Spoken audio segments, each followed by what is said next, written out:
नमस्कार, बहुत स्वागत है आप सभी का। सत्ता का संग्राम देख रहे हैं आप। इस वक्त आपके साथ मैं हूं रजक गौरी। आपको बता दें कि देश में आज 3 लोकसभा सीट और साथ ही 13 राज्यों की 29 सीटों पर बाईपोल हो रहा है और जिनमें सबसे ज्यादा और सीधा मुकाबला बीजेपी और कांग्रेस के बीच में बताया जाता है। आपको यह भी बता दें कि मध्य प्रदेश की 4 सीटें इसमें शामिल बताई जाती हैं, 1 खंडवा लोकसभा और 3 विधानसभा की हैं। पैनल हमारे साथ जुड़ा हुआ है, आइए तारुफ आपका करवा देते हैं, चर्चा की शुरुआत करते हैं। हमारे साथ channel head SP Tripathi ji जुड़े हुए हैं। त्रिपाठी जी, बहुत स्वागत है आपका हमारे साथ। और साथ ही हमारे साथ अजय शर्मा बीजेपी से नेता हैं। अजय शर्मा जी, बहुत स्वागत है। जितेंद्र मिश्रा जी हमारे साथ जुड़े हुए हैं। जितेंद्र मिश्रा जी, आपका भी बहुत स्वागत है, कांग्रेस से प्रवक्ता हैं। तो सबसे पहले तो त्रिपाठी जी, मैं आपका ही रिएक्शन लेना चाहूंगी, क्योंकि आज जिस तरह से 3 लोकसभा और 13 राज्यों की 29 विधानसभा सीटों पर बाईपोल हो रहा है, सीधा मुकाबला बीजेपी और कांग्रेस के बीच में है। कई ऐसे मुद्दे हैं, लेकिन लग रहा है कि कई मुद्दे नहीं सामने आए हैं। देखिए, इस चुनाव में आपको खासकर मध्य प्रदेश की अगर बात करें तो यहाँ सीधा सीधा ये दिखेगा जो परिणाम आएंगे कि महंगाई का मुद्दा कितना असरकारक है। अगर परिणाम बिल्कुल फाइट में होते, माने 2-4 हजार 3 हजार इसका अंतर आता है, तो भी ये मानना पड़ेगा कि महंगाई का मुद्दा है और महंगाई का मुद्दा आने वाले समय में बहुत बड़ा मुद्दा बन सकता है। और अगर कहीं जिस तरह से पिछला उपचुनाव हुआ था, दमोह को छोड़ दें, पिछले उपचुनाव हुए थे, उसमें से जो कांग्रेस से आए बीजेपी में प्रत्याशी थे, उनकी जीत का अंतर, वो कभी इतने मतों से नहीं जीते थे जितना उन्होंने बीजेपी के चुनाव से लड़े थे तो उतने मतों से जीते थे। तो अगर उस तरह का होता है तो फिर ये मान के चलना चाहिए महंगाई का मुद्दा नहीं है। और स्थायित्व का मुद्दा फिलहाल मुझे महंगाई के मुद्दे पे फीका पड़ता दिख रहा। महंगाई इस समय जबरदस्त है, खासकर पेट्रोल डीजल। कल ही फिर से एक पेट्रोल और डीजल दोनों के दाम बढ़े, ये कितना असर करता है।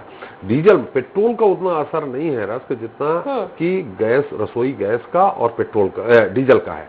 क्योंकि डीजल किसानों से सीधे संबद्ध है, उनके ट्रैक्टर में लगता है, उनके जो क्या बुवाई में लगता है, उनके अलग उसकी जो जिस तरह से उसकी निराई होती है, हर जगह उनको डीजल से चलाना पड़ता है, पंप लगता है, सिंचाई में लगता है, उसका असर। और किसान ही ज्यादातर मतदाता है, 70% किसान मतदाता है।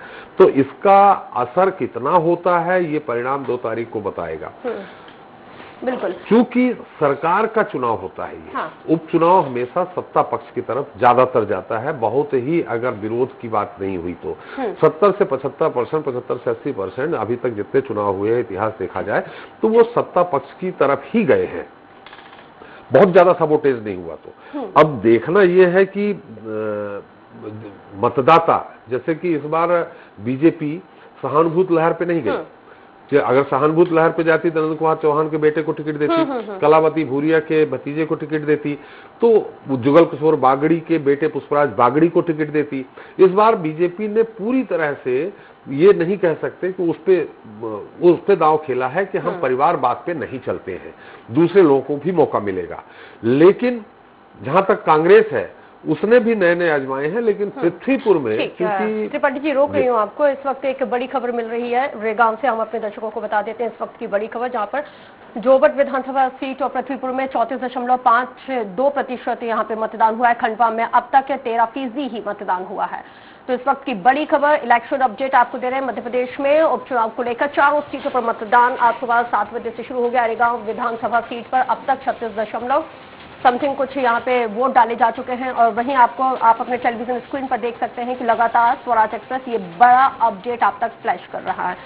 त्रिपाठी जी, बात पूरी कीजिए। देखिए जी, आपने रस जैसे प्रतिशत बताया, ये प्रतिशत अगर रेगांव और पृथ्वीपुर में आपने देखा कि अच्छा खासा प्रतिशत है। अभी बचे हैं 12। ये प्रतिशत मुझे लगता है 65 से 70% तक जाएगा, 70% के लगभग जाना चाहिए। इसके पहले जब 90 के पहले जब भी ज्यादा वोटिंग होती थी तब बीजेपी माने विपक्ष के पक्ष में जाता था, कम वोटिंग कांग्रेस के पक्ष में जाती थी। रिजल्ट ये बताता है, जो आंकड़े बताते हैं कि जब भी कम वोटिंग हुई है तो वो कांग्रेस के फेवर में जाती थी, और जब ज्यादा वोटिंग होती थी तो बीजेपी के फेवर में जाती थी। लेकिन ये मामला यहाँ फिलहाल पिछले कुछ चुनावों से उल्टा हुआ है। जहां कम वोटिंग हुई है, यानी बीजेपी का संगठन बहुत मजबूत है, वो अपने मतदाताओं को तो घर से निकाल के वोट करवा लेते हैं। कांग्रेस के साथ ऐसा नहीं है। तो अगर ये मत प्रतिशत ज्यादा, एक बार फिर से मैं आपको इंटरप्ट कर रही हूँ। चलिए सीधे उत्तर प्रदेश की राजधानी लखनऊ ले चलते हैं आप लोगों को, जहां पर मुख्यमंत्री योगी आदित्यनाथ इस वक्त संबोधित करते हुए का कार्यक्रम और आदरणीय प्रधानमंत्री जी की प्रेरणा से अयोध्या में भगवान राम के भव्य मंदिर के निर्माण का शुभारंभ बहुत सारे संजोग एक साथ जोड़ता है। मैं इस अवसर पर एक बार फिर से आप सबको दीपावली के हृदय से मंगल कामना देते हुए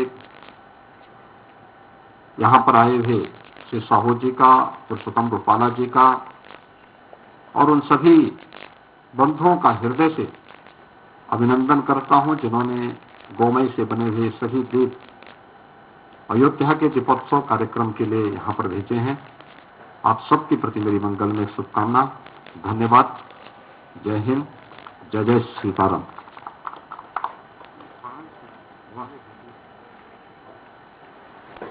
तो मुख्यमंत्री योगी आदित्यनाथ यहां पे संबोधित कर रहे थे।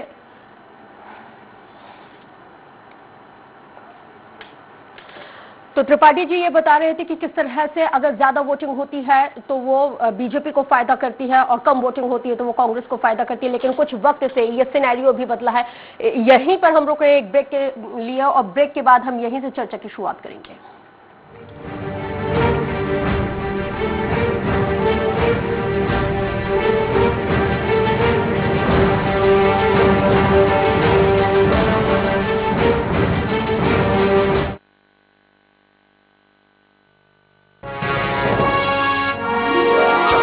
विकास में अग्रसर सरकार, जनगण मन के हुए सपने अब साकार। मुख्यमंत्री पुष्कर सिंह धामी जी ने सभी कार्यालयों में अधिकारियों और कर्मचारियों को सुबह 10 बजे से लेकर दोपहर 12 बजे तक जन समस्याओं को सुनने और उनका समाधान करने के कड़े निर्देश दिए। अब तहसील दिवस के अवसर पर सभी अधिकारी मौजूद रहते हैं। अब जनता को बेहद आसानी हो रही है। उत्तराखंड में एक नया जोश आया है। जैसे उत्तराखंड को मुख्यमंत्री की तलाश थी, उस तरह से वो काम कर रहे हैं। वर्तमान में मुख्यमंत्री जी द्वारा कार्यालयों का औचक निरीक्षण किया जा रहा है, जिससे सभी अधिकारी और कर्मचारी अनुशासित होकर कार्य कर रहे हैं। यही नहीं, यदि आप किसी कार्यालय में नहीं जाना चाहते तो आप घर बैठे ही मुख्यमंत्री हेल्पलाइन 1905 पर अपनी समस्या दर्ज करा सकते हैं। सुशासन के संग है हम, उत्तराखंड है हम। आरकेडी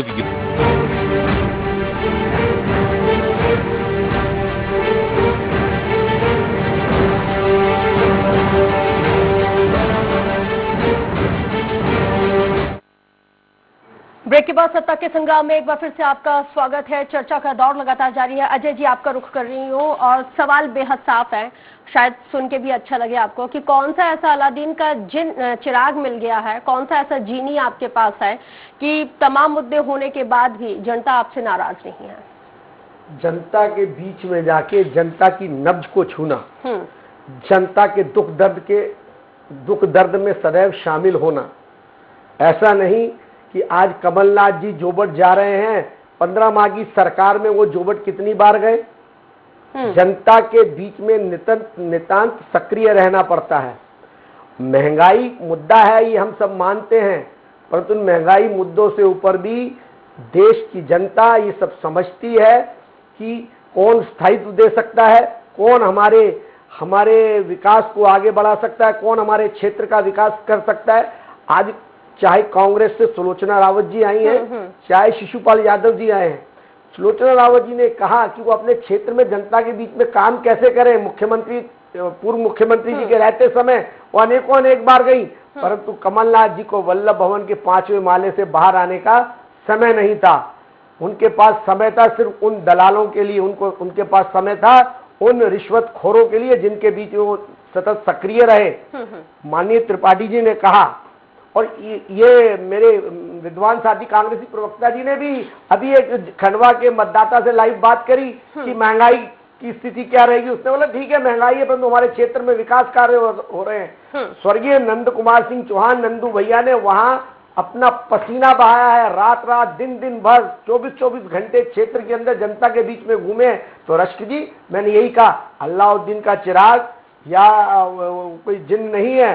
जनता के पसीने के अपना पसीना समझना, जनता के दुख को अपना दुख समझना, जनता के सुख के बीच में अपने को जाना, इन सब विषयों को लेकर जनता जब जाती है तो छोटा मोटा इक्का दुक्का मुद्दा छोड़ के सीधे भारतीय जनता पार्टी के पक्ष में वो अपना माहौल बनाते हैं। आज खंडवा के अंदर इनके कांग्रेस पार्टी के पूर्व मंत्री अरुण यादव जी ने कहा मैं हर बार भैया फसल उगाता हूँ, मैं करता हूँ और फसल काटने के लिए कोई और आ जाता है।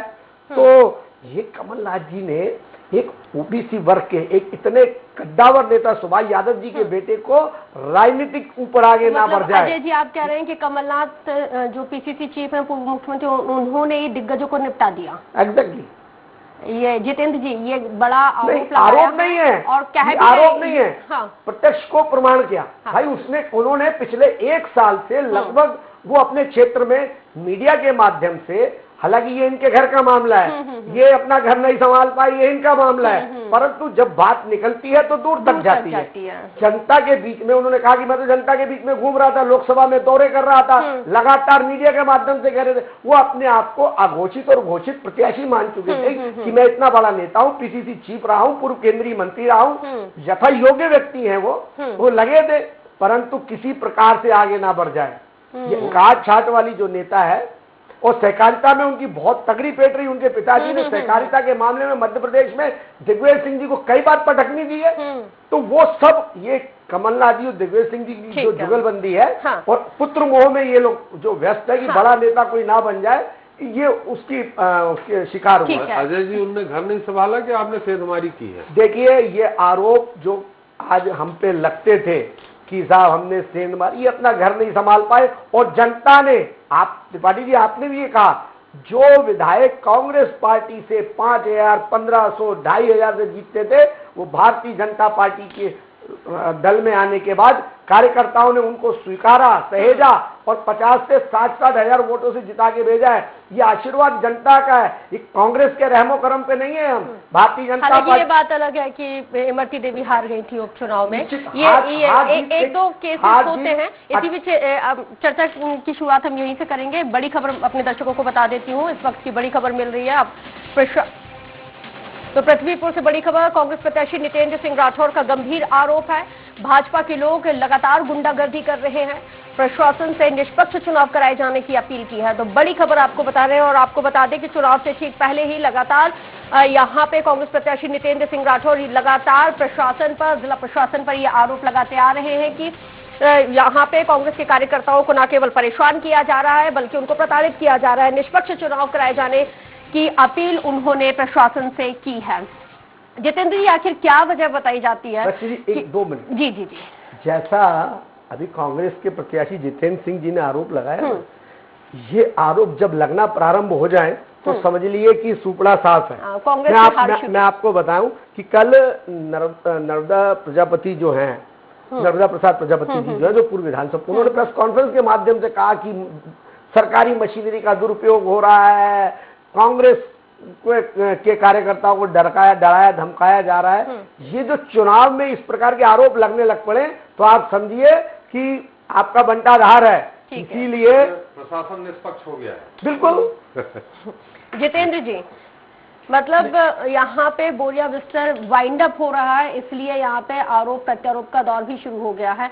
और ये मैं नहीं कह रही हूँ, ये अजय जी के आरोप है। नहीं, देखिए अजय जी के किसी भी आरोप का जवाब देना उचित इसलिए नहीं समझता हूँ कि वो कहीं ना कहीं इंटेंशनली लगा। ये तो ये है कि नाचना है आंगन टेढ़ा। ये तो जितेंद्र जी वही बात हो गई कि मैं आपको बता रहा हूँ। हाँ। अजय जी के किसी भी आरोप का जवाब देना उचित इसलिए नहीं समझता हूँ कि ये कहीं ना कहीं पक्षपात से प्रतिपूर्ण आरोप होते हैं। अच्छा। आप ये देखिए दमोह में क्या हुआ, रश्क, आपने देखा पुलिस प्रशासन के ऊपर हमने आरोप लगाया था कि सत्ता पक्ष के साथ खड़ा होकर के जनता में नोट बांटने का प्रयास किया जा रहा है। आपने अपने चैनल पर रिपोर्ट दिखाई थी, नोटों से भरी हुई गाड़ी हमने पकड़वाई थी, आपने देखा था। ये अगर गुंडागर्दी नहीं है तो ये क्या है? ये धनबल का प्रयोग नहीं है तो क्या है? उसका परिणाम ये हुआ था कि हमारी आवाज जनता तक पहुंची थी। और वो जो अभी अजय जी कह रहे थे, आप ये बताइए कि 15 माह में कमलनाथ जी जोबट कितनी बार गए? आज वो जनता के बीच में वोट मांगने किस अधिकार के साथ जाएंगे? जब वो मुख्यमंत्री थे, जोबट जाते, आदिवासी समुदाय के बीच में जाते, कोई उनके लिए बड़ी योजनाएं लाते। आज जब सरकार गिर गई तो आप जनता के बीच मुझे मैंने कभी आपको छेड़ा नहीं, मैं आपके बीच में कभी नहीं बोला। नहीं देखिए, मेरे पास सारे सवालों के जवाब। अजय जी बोल लेने दीजिए, मेरा ये कहना है मौका कि दीजिए। दमोह में क्या हुआ, दमोह में आपने देखा हमने नोटों से भरी हुई गाड़ियां पकड़वाई और वो जनता तक मैसेज दिया।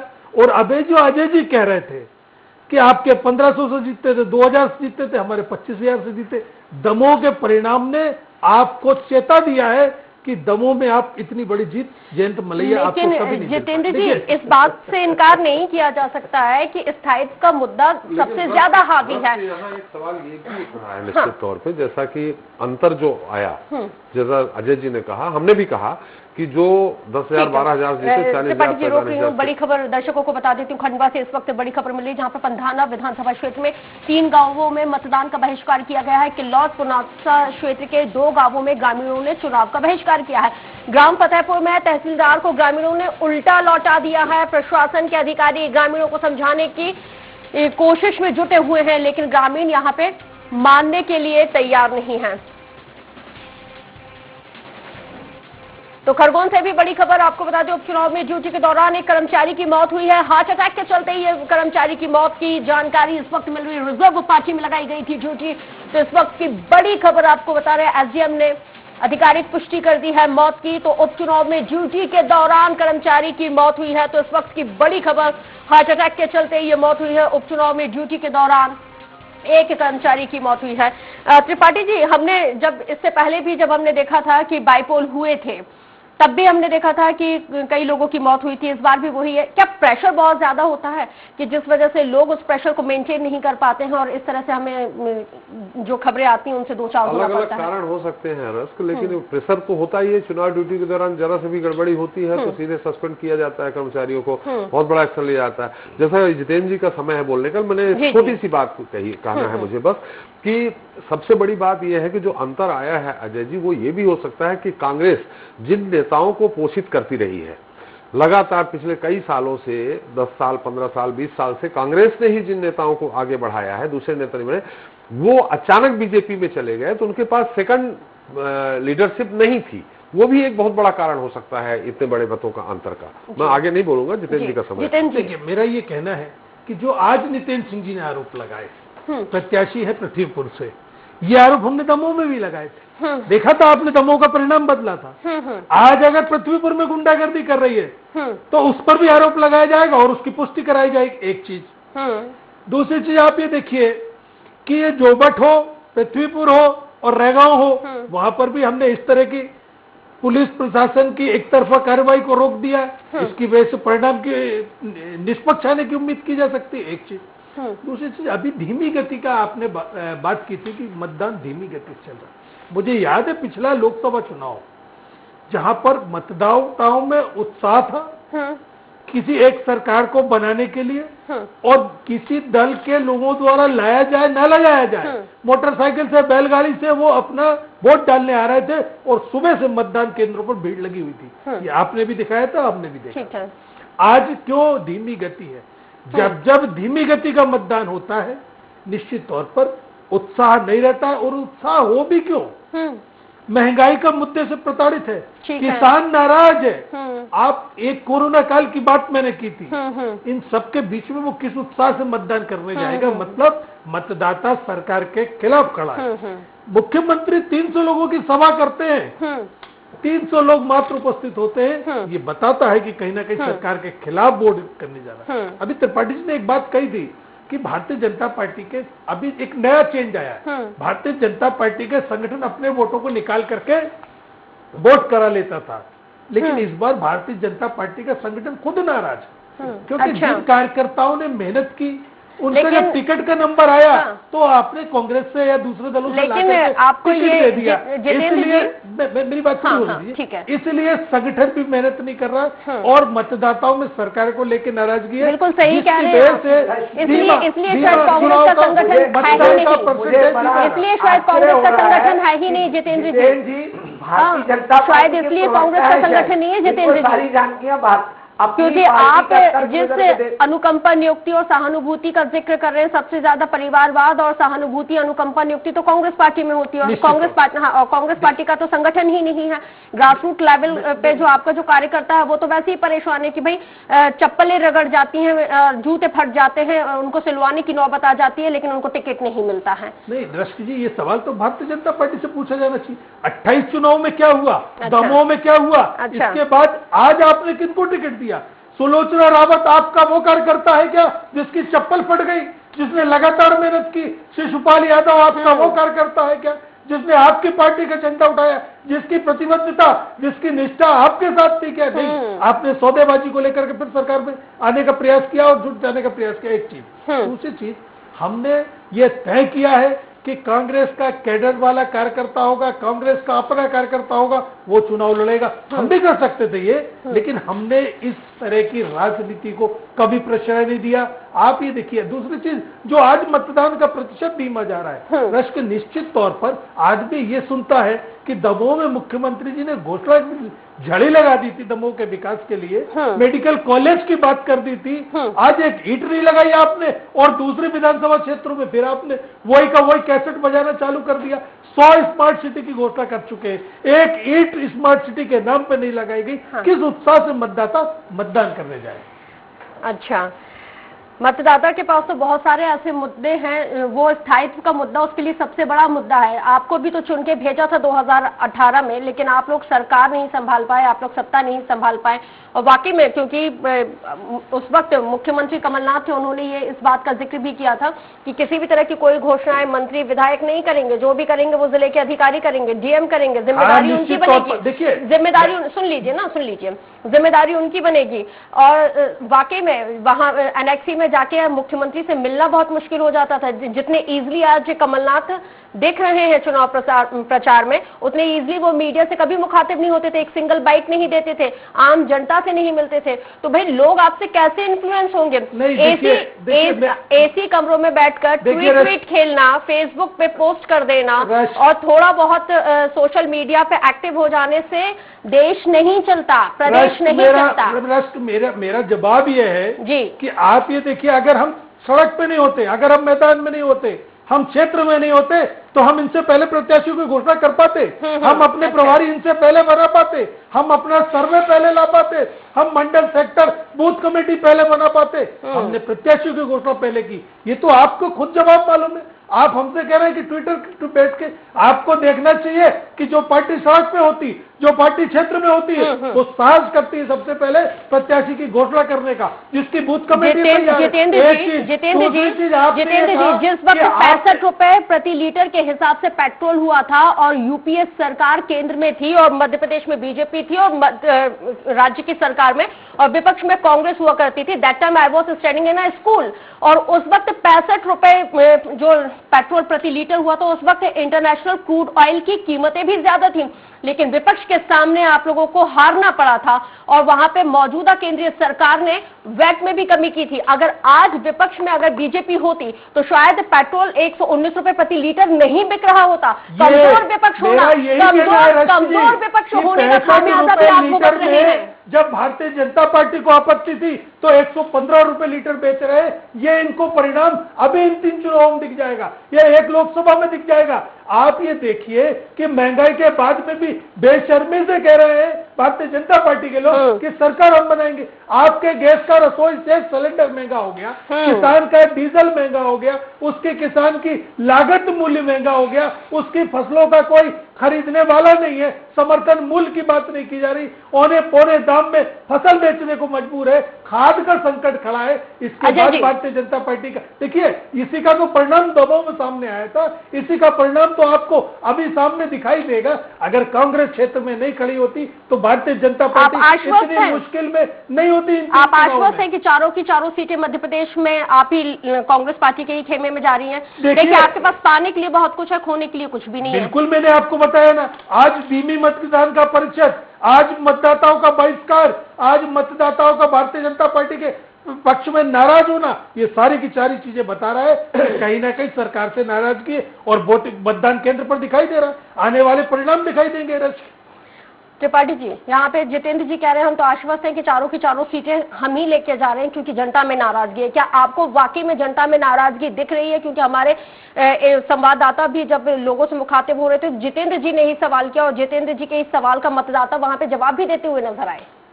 बस तो यहाँ देखिए, कोई भी दल हो, विपक्ष हो, कांग्रेस हो, बीजेपी हो, चुनाव जब तक परिणाम नहीं आते तो कैसे कह सकते हैं कि हमारे खाते में नहीं जा रही। वो तो उनका धर्म भी है, कर्म भी है।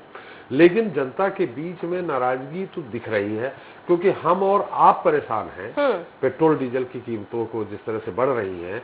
और ये कीमतें सिर्फ पेट्रोल डीजल मतलब आपके आवागमन के लिए नहीं परेशान करती हैं।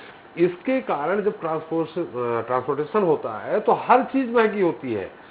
आपकी किराने से लेकर आपके दैनिक जीवन में उपयोग आने वाली प्रतिदिन हर चीज महंगी हो जाती है। तो इसी कारण ये महंगा हुआ। आपने बहुत सही सवाल उठाया था कि जब 142 डॉलर प्रति बैरल क्रूड ऑयल था, उस दौरान 65 रुपए मात्र गया था। तो यही जंतर मंतर से लेके लोकसभा से लेकर के विपक्ष ने हाहाकार मचा दिया था।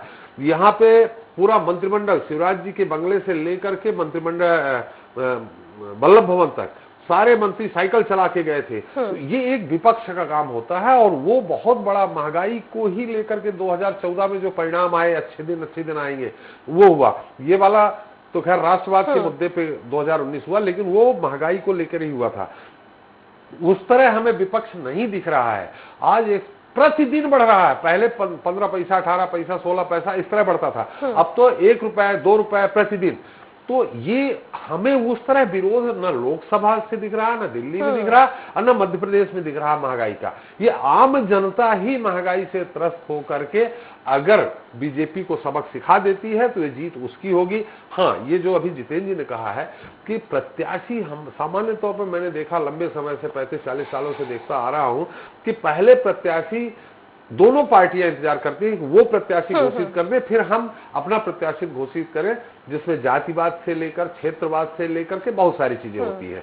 इस बार कांग्रेस ने पहले प्रत्याशी घोषित किया है और बीजेपी इंतजार करती रही है कि किसको टिकट देंगे।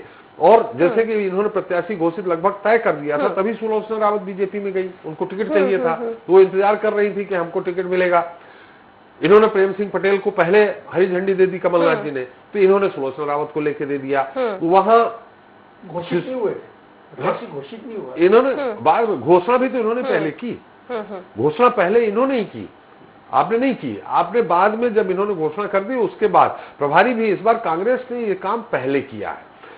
लेकिन जो अभी ये जो मतदान हो रहा है रस, जो मुझे दिख रहा है रैगांव और पृथ्वीपुर में, और पृथ्वीपुर से जो अजय जी ने कहा है कि वहां देखिए, इसके पहले जब शिशुपाल लड़े थे चुनाव, दूसरे नंबर पे थे, वहां उत्तर प्रदेश से लगा हुआ है और यादव बाहुल्य क्षेत्र है, वहां उत्तर प्रदेश का लगा हुआ। यादव मतदाता भी अच्छा खासा है और यादव मतदाता आपने देखा होगा अगर पृष्ठभूमि में जाए तो लड़ाके भी होते हैं। ब्रिजेंद्र सिंह राठौर जैसा दबंग लीडर वहां उनसे मतलब लोहा लेता था, वो भी कभी कभी कमजोर पड़ जाते थे। तो अब शिशुपाल यादव खुद बीजेपी से लड़ रहे हैं, सरकार उनकी है। जैसा अजय जी ने कहा कि आरोप लगने लगे यानी हार रहे, हार नहीं रहे, आरोप लगने लगे तो मतलब ये समझिए कि प्रशासन, आप भी जानते हैं अजय जी कि सत्ता पक्ष में जो होता है प्रशासन उसका होता है। वो जो आरोप लगा रहे हैं वो कहीं ना कहीं उसमें सच्चाई है, लेकिन मत प्रतिशत अगर बढ़ रहा है तो कांग्रेस के लिए थोड़ा चिंता का विषय होगा। मत प्रतिशत अब जिसका बढ़ेगा तो बीजेपी के लिए फायदा पहुंचेगा। अजय जी, रश्मि जी, मेरे मित्र ने कहा ना जैसे कि चारों सीटें हम जीत रहे हैं, तो इसमें एक शेर है कि दिल बहलाने के लिए ख्याल अच्छा है गालिब। तो क्या है कि अति विश्वास में बैठे हुए, और मेरे साथी ने, मैं गिन रहा था, एक दमोह जीत का 112 बार बयान कर दिया है कि दमोह सीट जीत रहे, दमोह सीट जीत रहे, हम दमोह सीट जीत गए। 112 बार पे उसका, ये अभी भी उस खुमारी से बाहर नहीं आ पाए। और निश्चित मैं ये बोल रहा हूँ, भारतीय जनता पार्टी का कैडर और भारतीय जनता पार्टी का संगठन जो चाक चौबंद रहता है, वो कांग्रेस क्या है, पिटी पिटाई पिक्चरें हैं। ना इनके पास नेता है, ना नीति है, ना कोई इनके पास मास लीडर है। आज आप तुलना कीजिए शिवराज जी की और आप तुलना कीजिए कमलनाथ जी। क्षेत्र में घूमने का मामला हो, क्षेत्र में जाने का मामला हो, कार्यकर्ताओं के बीच में सीधे संवाद का मामला हो, मीडिया से मुखातिब होने का मामला हो, इलेक्ट्रॉनिक मीडिया से मुखातिब होने का मामला हो, वो अत्यंत सक्रिय रहते हैं। और वहीं दूसरी ओर ये सिर्फ चुनाव के समय जनता के बीच में चले जाना। और एक बात मैं और बताना चाहूंगा इस बीच में कि महंगाई की जो बात आ रही थी, देखिए क्रूड ऑयल अंतर्राष्ट्रीय स्तर पर बहुत महंगा है। इसकी चिंता जब हम और आप करते हैं तो निश्चित ही देश के प्रधानमंत्री जी भी इससे बेहद चिंतित है।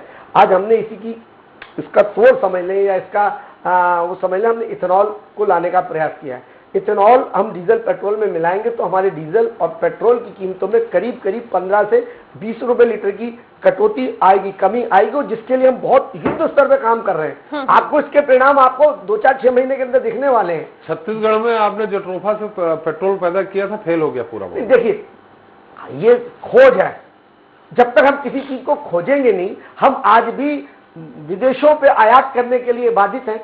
कोई डीजल पेट्रोल हिंदुस्तान में तो पैदा हो नहीं रहा है, हम क्रूड बाहर से लेके आते हैं। तो हम जनता, प्रदेश के प्रधानमंत्री जी को भी चिंता है, देश के नेतृत्व को भी चिंता है कि महंगाई से गरीब को दिक्कत ना आए। तो इसीलिए, परंतु उसके बाद भी स्थायित्व का बहुत बड़ा मुद्दा है। आज ये किस मुंह से जनता के बीच में वोट मांगने जाएंगे? जनता ने इनको 114 सीटों पर जिता के भेजा था, 15 माह में रणछोड़दास हो चुके हैं। जनता समझती है कि इनके किसी एक व्यक्ति को जिता दिया तो ये फिर कहीं नहीं रहेंगे।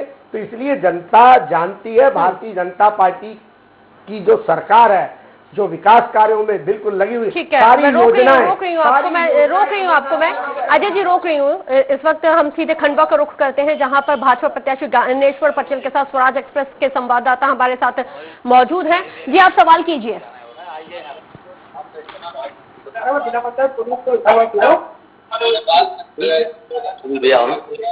जी अखिलेश जी बिल्कुल। अभी इस वक्त मेरे साथ में जो भाजपा प्रत्याशी है ज्ञानेश्वर पाटिल मेरे साथ अभी यहाँ पे मतदान केंद्र पे आए हैं। आइए उनसे चर्चा करते हैं।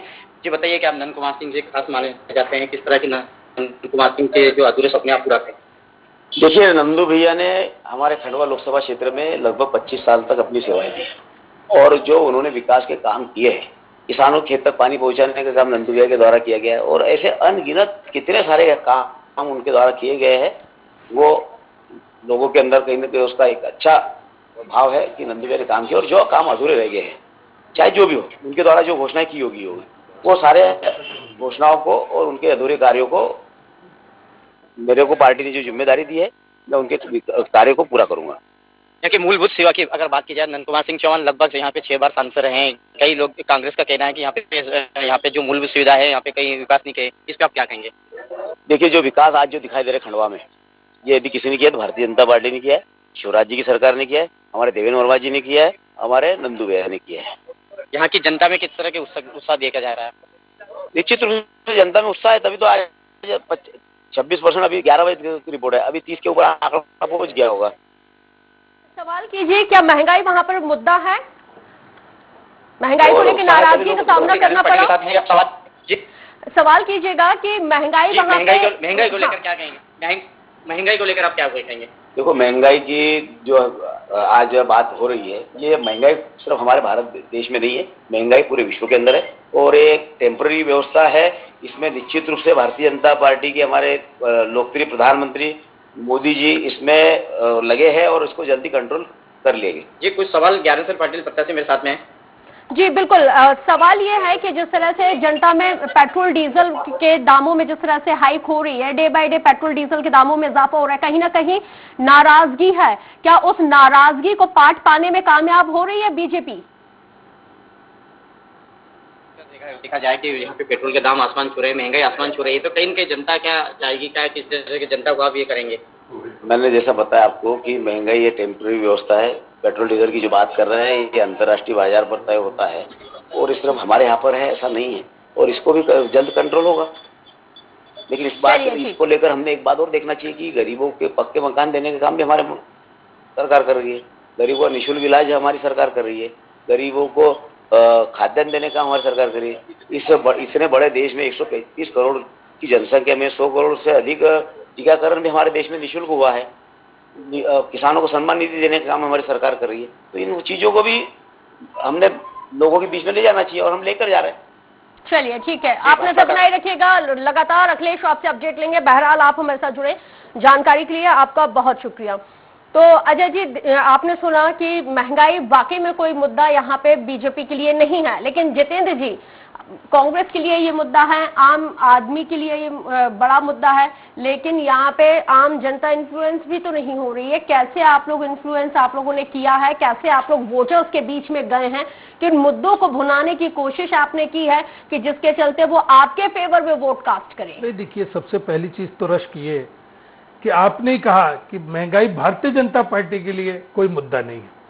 भारतीय जनता पार्टी के लिए महंगाई डायन हुआ करती थी कांग्रेस की सरकार में, आज घर जमाई हो गई है भारतीय जनता पार्टी के सरकार में महंगाई। देखिए, मेरा ये कहना है, हमने इन्फ्लुएंस किया है नहीं किया है, आपने भी खुद कहा कि आपके लिए महंगाई का मुद्दा है और आम जनता के लिए महंगाई मुद्दा है। उसका परिणाम भी आपने दमोह में देख लिया। महंगाई का मुद्दा दमोह में चला था। अब आपने कहा कैसे इन्फ्लुएंस करेंगे? जी, हमें दमोह से आगे निकलना होगा। मैं आपको बता रहा हूं, दमोह से आगे निकलना होगा। अभी आपके सामने दमोह, देश की 3 लोकसभा और 13 राज्यों की 29 विधानसभा सीटों पर आज बाईपोल हो रहा है, जहां पर सीधे सीधे मुकाबला बीजेपी और कांग्रेस के बीच में है। मेरा सवाल सुन लीजिए। आप ये चीज मानिए, इस चीज को मानिए कि धीरे धीरे कांग्रेस का जो कैडर है वो निष्क्रिय होता गया, और निष्क्रिय होने की वजह से कांग्रेस देश में सिमटती जा रही है। इस बात से आप भी इत्तेफाक रखते हैं, क्योंकि आप भले अभी ऑन कैमरा इस बात को एक्सेप्ट नहीं करें, लेकिन ऑफ कैमरा आप भी जानते हैं हकीकत क्या है। आपके पास मध्य प्रदेश में कोई दूसरी जो क्षेत्रीय पार्टी है उसका विकल्प नहीं है। अन्य राज्यों में अगर आप नजर डालेंगे, बिहार में नजर डालेंगे, राजस्थान में भी 2 ही पार्टियों के बीच मुकाबला है। आप राजस्थान को छोड़ दीजिए, आप इसके अलावा अगर आप दिल्ली में नजर डालेंगे, उत्तर प्रदेश में नजर डालेंगे, तो यहाँ पे विकल्प है। नॉर्थ में डालेंगे और साउथ में डालेंगे तो विकल्प है। यहाँ पे क्यों कांग्रेस नहीं आई है? कांग्रेस सिमटती जा रही है, आकलन करने की जरूरत है। मैं आपको बताने का प्रयास कर रहा हूँ। जी बताएं। मैं आपको बताने का प्रयास कर रहा हूँ कि देखिए, अभी आपने कहा कि आपने क्या इन्फ्लुएंस किया, तो निश्चित तौर पर दमोह की बात नहीं की जाएगी, जहां पर हमें परिणाम दिए हमने। आपने कहा आप इन्फ्लुएंस कैसे करेंगे इनमें, वो परिणाम बताएगा 2 दिन बाद आपको कि महंगाई मुद्दा थी कि नहीं थी। आम जनता चिल्ला चिल्ला कर कह रही है महंगाई मुद्दा है, किचन का सामान लाना महंगा हो गया है, किसान रो रहा है। आप कह रही महंगाई मुद्दा है कि नहीं, आप बताइए। आपने खुद कहा कि जनता के बीच में महंगाई मुद्दा है। देखिए, रहा सवाल कांग्रेस का, निश्चित तौर पर हम पिछड़ गए थे, लेकिन उसके बाद आपने देखा किस तरीके से आ गया। अटेर की बात की, चित्रकूट की बात की, केलारस की बात की, मुंगौली की बात की, रतलाम की तो 8 की 8 विधानसभा सीटों पर सरकार हार गई थी। तो कहीं ना कहीं कांग्रेस फिर से खड़ी हुई कि नहीं हुई? अगर कांग्रेस खड़ी नहीं हुई होती तो क्यों हम सबसे पहले अपने प्रत्याशियों की घोषणा करते? क्यों हमारी बूथ कमेटी सबसे पहले बनती? क्यों हमारी मंडल और सेक्टर कमेटियां बनती? निश्चित तौर पर हम भारतीय जनता पार्टी से इन चुनावों में आगे चल रहे हैं। हमने अपने संगठन को फिर से खड़ा किया है, जिसके परिणाम आपने देखा, आपके सामने आए। इमरती देवी सरकार की नाक का बाल हुआ करती थी, इमरती देवी सरकार की प्रतिष्ठा का प्रश्न हुआ करती थी, वो अगर चुनाव हारी है तो कांग्रेस के संगठन की बदौलत हारी है। आप ये देखिए, फिर हमने कहा कि दमोह में परिणाम दिया, फिर 3 चुनाव में हम परिणाम देंगे। अगर आप इमरती देवी का एग्जाम्पल देंगे तो फिर अमेठी से राहुल गांधी का भी एग्जाम्पल। मैंने आपसे क्या कहा?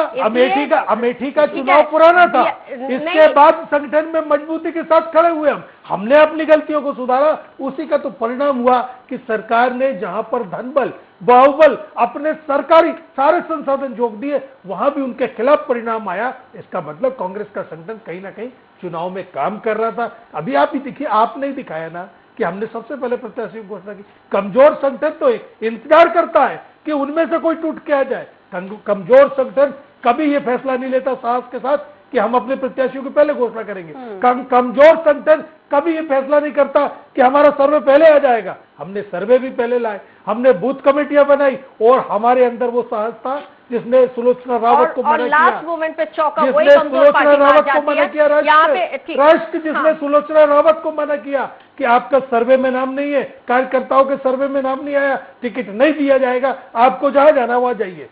ठीक है, बात वही है कि सारी मजबूती के साथ आप लोग आते हैं, लेकिन लास्ट में वही कमजोर पार्टी कैसे चौका मार देती है, ये चुनाव के परिणाम हमें बताएंगे। और इसी बीच उपचुनाव समिति के संयोजक भूपेंद्र सिंह के साथ हमारे संवाददाता ने बातचीत की है, आइए आपको दिखाते हैं। चुनाव को लेकर मतदान जारी है। हमारे साथ मौजूद हैं मंत्री भूपेंद्र सिंह सर। आज वो दिन आ गया है आखिर जिसके लिए मेहनत की जाए थी, क्या लगा सर, कैसा परिणाम आने वाला है?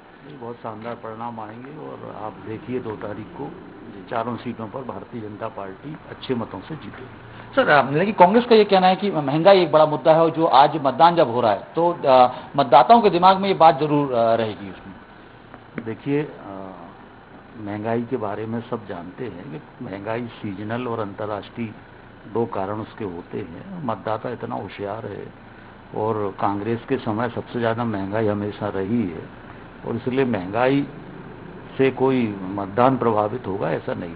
सर क्या लगता है मतदाताओं के दिमाग में क्या है, क्या सोच के आज मतदान के लिए निकलेंगे? बीजेपी ने काफी मेहनत की है उस क्षेत्र में।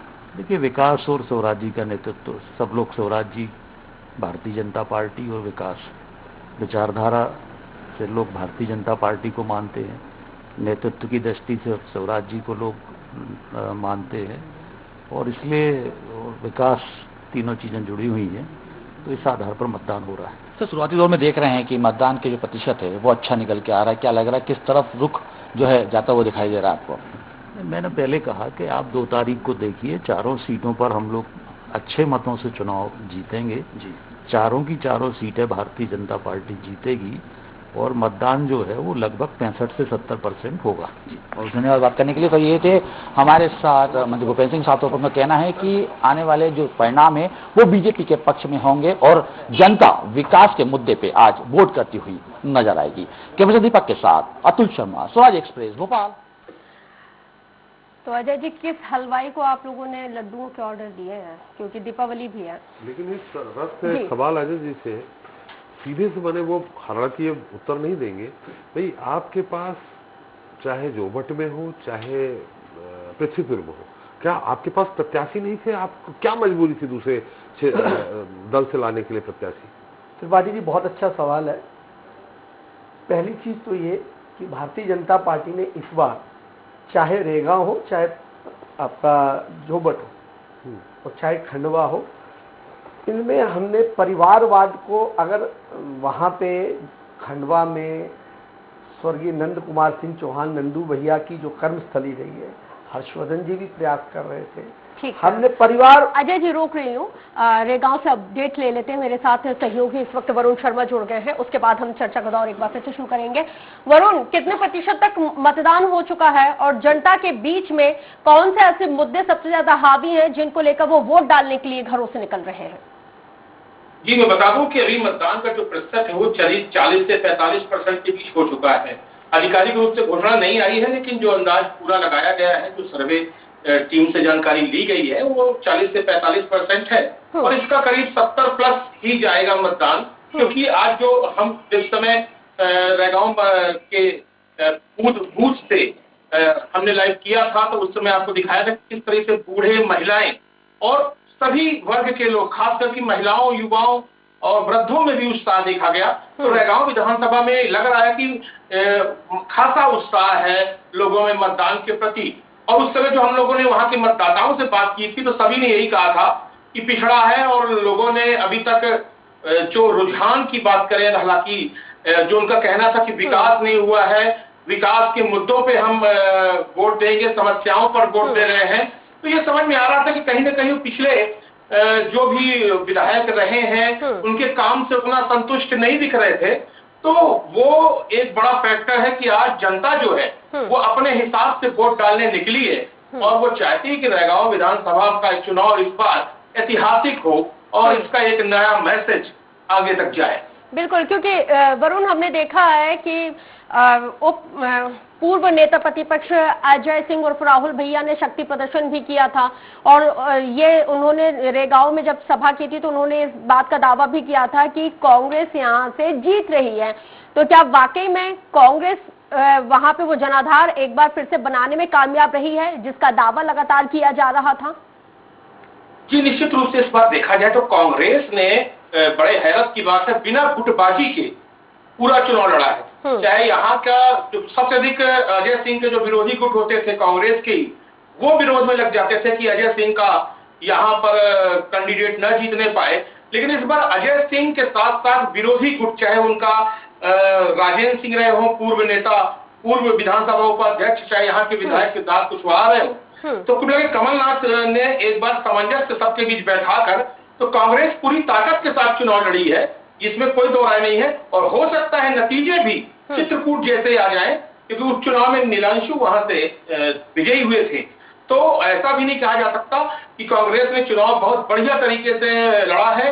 अब ये तो 2 तारीख को ही, अभी तो कयास ही लगा सकते हैं, लेकिन यहाँ पर बागरी परिवार भी था। बागरी परिवार जो जुगल किशोर के आज 30-40 वर्षों से समर्थक थे, उनमें निराशा थी क्योंकि उनके परिवार से बहू बेटे को टिकट नहीं दी गई थी। हाँ। तो ये जो भाजपा ने नया प्रयोग किया कि वंशवाद को उन्होंने किनारे करके और कार्यकर्ता को या नए चेहरे को लाने की बात की है, तो ये प्रयोग अगर सफल हुआ तो ठीक है, अगर असफल हुआ तो उसका सीधा जो नुकसान है वो भाजपा पार्टी को अब होगा, क्योंकि ये लिटमस टेस्ट के रूप में, सेमीफाइनल के रूप में देखा जा रहा है। तो रैगांव चूंकि परंपरागत सीट रही है, इसलिए भाजपा की नाक का सवाल है और इसका इफेक्ट 2023 पे पड़ेगा। जी त्रिपाठी जी, आपका कोई सवाल? नहीं, कोई सवाल नहीं, बस ये कि क्या बागरी के क्षेत्र में, जो जुगल किशोर बागरी का क्षेत्र है, गांव है, वहां का क्या उनके पास कोई अपडेट है कि वहां कितने प्रतिशत मतदान हुआ है? देखिए वहां मैं बता दूं सर कि वहां पर जो मतदान है, मतदान सुबह से, क्योंकि रैगांव में अभी तक 40-45% हो चुका है, लगभग 12 बज रहे हैं, तो ये समझ में आ रहा है कि अभी 6 घंटे बाकी है मतदान के। और पिछले 5 घंटों में ही काफी मतदान प्रतिशत आया है, तो ये तो समझ में आता है कि मतदान का प्रतिशत बढ़ रहा है। जुगल किशोर बागरी के क्षेत्र में भी लोग मतदान कर रहे हैं, लेकिन ये बता पाना बड़ा मुश्किल है कि वो किसको वोट करेंगे, क्योंकि कहीं न कहीं उनके मन में ये बार बार सवाल उठता है कि हमने जुगल किशोर बागरी को 5 साल के लिए विधायक बनाया था, लेकिन बीच में देहांत होने की वजह से उनके परिवार को नहीं मिला, तो उनका जो व्यक्तिगत कार्यकर्ता जो किसी पार्टी का वोटर नहीं है, जुगल किशोर बागरी को सपोर्ट करता था, उसकी भूमिका बहुत महत्वपूर्ण रहेगी इस चुनाव में। हालांकि उनके क्षेत्र में भी मतदान सुबह से ही बहुत अच्छा चल रहा है और एवरेज प्रतिशत चूंकि 40 के ऊपर चला गया है, तो अभी मतदान अच्छा कहा जा सकता है कि मतदान अच्छा हो रहा है। ठीक है, बहुत शुक्रिया वरुण, तमाम जानकारी के लिए। हमारे साथ जुड़ने के लिए नजर बनाए रखिएगा, अपडेट हम आपसे आगे भी लेंगे। तो अजय जी, आप इससे पहले अपनी बात कर रहे थे। मैं कह रहा था रश्मि जी कि देखिए, आज जहां एक और कांग्रेस पार्टी परिवारवाद और वंशवाद की दशा और दिशा झेल रही है, वहीं दूसरी ओर भारतीय जनता पार्टी ने स्वर्गीय नंदू भैया के बेटे की जगह एक आम कार्यकर्ता को वहां से उम्मीदवार बनाया। जुगल किशोर बागरी जी का भी पुत्र टिकट का दावेदार था, उनको भी ना देके एक सामान्य कार्यकर्ता को वहां से उम्मीदवार बनाया। तो निश्चित ये प्रयोग सिर्फ भारतीय जनता पार्टी ही कर सकती। आप ये देखिए, मैं एक उदाहरण दे रहा हूं कि भोपाल से सांसद के उम्मीदवार हैं आलोक संजय जी, पार्षद से सांसद। यहाँ पे उम्मीदवार नहीं, यहाँ पे कार्यकर्ता चुनाव लड़ता है, और जब कार्यकर्ता चुनाव लड़ता है और कार्यकर्ता पूरी ताकत से लड़ता है, तो निश्चित बात ये कांग्रेस जो है गुट और गिरोह में बटी हुई कांग्रेस, जिनके पास, मैंने फिर कहा ना, जिनके पास कोई योजना नहीं है किसी में हिम्मत कि कमलनाथ जी को लड़ना है, कमलनाथ जी ने यहाँ से हटे तो नकुलनाथ जी को लड़ना है, कमलनाथ जी मुख्यमंत्री थे, कमलनाथ जी मुख्यमंत्री से हटे तो उनको विपक्ष का नेता बनना है, उन्हीं को प्रदेश का अध्यक्ष बनना है। ये अपने हाथ में कमांडी रखना, और वहीं दूसरी ओर भारतीय जनता पार्टी सामूहिक 17 साल से आप क्या कर रहे हैं? 17 साल से आप क्या कर रहे हैं? एक ही आदमी मुख्यमंत्री नहीं। देखिए, भारतीय जनता पार्टी ने, शिवराज जी इस समय भारतीय जनता पार्टी के मध्य प्रदेश में सबसे लोकप्रिय नेता हैं, और लोकप्रिय नेता भी एक सुदूर एक किसान का बेटा है, जिसका राजनीतिक कोई बैकग्राउंड नहीं, अथक मेहनत करके, साइकिल यात्राएं कर करके, जनता की यात्राएं युवाओं के साथ, भारतीय जनता युवा मोर्चा से लेके, विद्यार्थी परिषद से लेके, पार्टी के अंदर काम करते करते वो इस मुख्यमंत्री तक पहुंचे। ये किसी अपार संघर्ष की गाथा उन्होंने लिखी है, और आज भी वो उसी कार्यकर्ता भाव से काम करते हैं। ये नहीं कि मुख्यमंत्री बने तो मुख्यमंत्री निवास पे बैठ के आराम और उसमें करें। इसके बाद मैं फिर वो दोहरा रहा हूं कि यहाँ पे कार्यकर्ता चुनाव लड़ता है, कुशल। आज भूपेंद्र सिंह जी ने कहा ना कि 2 तारीख को आप देखिएगा कि चुनाव जीतने का नहीं, इस बार चुनाव और अधिक हम मार्जिन से जीतेंगे। रस के यहाँ, जैसे इन्होंने कहा कि कांग्रेस परिवारवाद का दंश झेल रही है, परिवारवाद तो कहे इनके यहाँ भी है, ये निश्चित तौर पे आने वाले समय में दल बदलवाद का दंश बीजेपी झेलेगी। देखिए, भविष्य की गत में क्या लिखा है ये हम और आप नहीं जानते, परंतु ये बात मैं आपसे कहना चाहूंगा कि भारतीय जनता पार्टी कार्यकर्ताओं की पार्टी है। भारतीय जनता पार्टी में कार्यकर्ता भाव से काम करते हैं। हो सकता है हमारे यहाँ, मैं इस बात को मैं इस बात में त्रिपाठी की बात को स्वीकार करता हूँ। आप कह रहे कार्यकर्ता बेस्ड पार्टी है, आप आ रही हो जितेंद्र जी, बस एक छोटा सा क्वेश्चन मैं इनसे ले लूं, क्योंकि अजय जी आप कह रहे हैं कि कार्यकर्ता बेस्ड पार्टी और कार्यकर्ता, आपने शिवराज जी का यहाँ पे एग्जाम्पल दिया। शिवराज जी के इतर भी, ज्योतिरादित्य सिंधिया के इतर भी बहुत सारे ऐसे लोग हैं जो वाकई में मेहनत कर रहे हैं, लेकिन उनको अभी तक वो मुकाम नहीं मिल पा रहा है, वो जगह नहीं मिल पा रही है, और किस तरह से पार्टी टिकट देती है ये आप भी बखूबी जानते हैं। देखिए, पहली चीज तो राजनीति में भाग्य, राजनीति में समय, परंतु एक भारतीय जनता पार्टी के नेतृत्व में एक अदृश्य आंखें हैं, वो प्रत्येक कार्यकर्ता को देखती है और अवसर आने पे उसको, आपको नहीं देख पा रही लेकिन नहीं, सबको देखिए। मुझे गर्व है, मैं भारतीय जनता पार्टी के कार्यकर्ता के रूप में आपके चैनल पे बैठा हूँ, मुझे गर्व है। व्यक्तिगत अजय शर्मा क्या है, भारतीय जनता पार्टी के कार्यकर्ताओं ने ही हमारे लिए बहुत बड़े सौभाग्य की बात है। ठीक है जितेंद्र जी। देखिए, सबसे पहली चीज तो अभी रैगांव का आपने रिपोर्ट देखा, आप अपने संवाददाताओं की रिपोर्ट से अगर सहमत हो रश्क जी, जी, तो अजय शर्मा से वो लड्डुओं का जो ऑर्डर आपने पूछा था वो अभी रुकवा दिया, से बाहर आए, मुझे प्रसन्नता उसको कम से कम अभी पहली बार इस पूरे 2 घंटे, ठीक है। मुझे देखिए, मैं कभी से बाहर आ पाए, मैं अजय जी, मेरा स्वभाव नहीं है इस तरह का, मैं नहीं, देखिए मैं कभी नहीं बोलता, नाराज नहीं हो रहा, मेरा बड़े साथ के साथ मेरा ये कहना है कि अगर आप अपने संवाददाता की रिपोर्ट से सहमत हो तो कम से कम वो लड्डू का ऑर्डर अभी स्टे करा दीजिए, एक चीज। दूसरी चीज, भूपेंद्र सिंह जी का जिक्र आया, भूपेंद्र सिंह जी ने कहा, भूपेंद्र सिंह जी दमोह के भी प्रभारी थे और इसी तरह की बातें उन्होंने कार में बैठ के उस समय भी आपके संवाददाता से कही थी, एक चीज। दूसरी चीज, शिवराज सिंह जी ही में ऐसी क्या चाशनी लगी है कि हर चुनाव में उन्हें मुख्यमंत्री बनाया जाता, इसका जवाब नहीं दे पाए, भाग्य पर ले गए। तो दूसरे लोगों का भाग्य क्या भाग्य नहीं है, आपके मुख्यमंत्री का भाग्य है, और दूसरे जो कार्यकर्ता चुनाव लड़ रहे हैं उनके पास कोई भाग्य नहीं है, क्या वो अभागे हैं?